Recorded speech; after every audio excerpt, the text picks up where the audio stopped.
Welcome to Raj news. సంగారెడ్డిలో smart ration card పంపిణీ కార్యక్రమంలో టీపీసీసీ అధ్యక్షుడు మహేష్ కుమార్ గౌడ్ మాట్లాడుతున్నారు. లైవ్ లో చూద్దాం. నమస్కారాలు.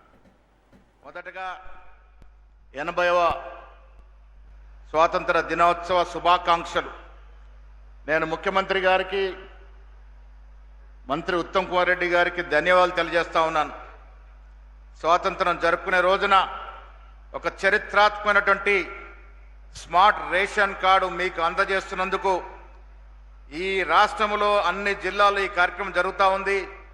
స్మార్ట్ రేషన్ కార్డ్ అందుకుంటున్నటువంటి ప్రతి ఇంటి యజమానికి, యజమానురాలికి నా శుభాకాంక్షలు. స్మార్ట్ రేషన్ కార్డ్ అంటే ఒక క్రెడిట్ లాంటి కార్డే కాదు. ఇది కుటుంబానికి యావత్తు ఒక గౌరవం, ఒక ఆహార భద్రత, పిల్లలకి ఆహార భద్రత, సమాజంలో ప్రభుత్వం ఇస్తున్నటువంటి ప్రామాణిక గుర్తింపు కార్డు ఇది. అలాంటి కార్డు అందుకుంటున్నటువంటి మీ అందరికి కూడా శుభాకాంక్షలు. ఇవాళ రేషన్ కార్డు ఇవ్వడం అంటే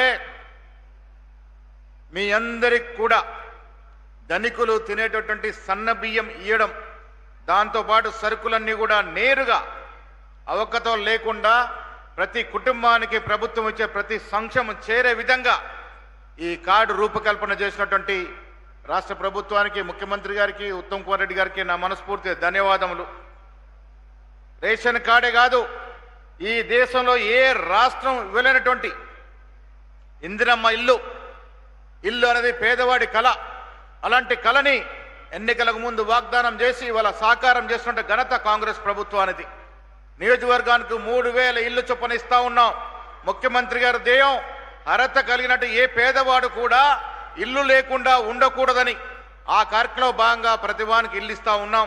ఉచితంగా కరెంటు వాడుకున్నట్టు కుటుంబాలు ఈ రాష్ట్రంలో 85% పైన ఉన్నాయంటే అది అతిశయోక్తి కాదనే మాట కూడా సందర్భంగా మనవి చేస్తా ఉన్నాను. ఒకవైపు ఈ దేశంలో ఏ రాష్ట్రం సంక్షేమం ఇస్తూనే మరొక అభివృద్ధిపై దృష్టి సాధిస్తూ ఉంది ప్రభుత్వం.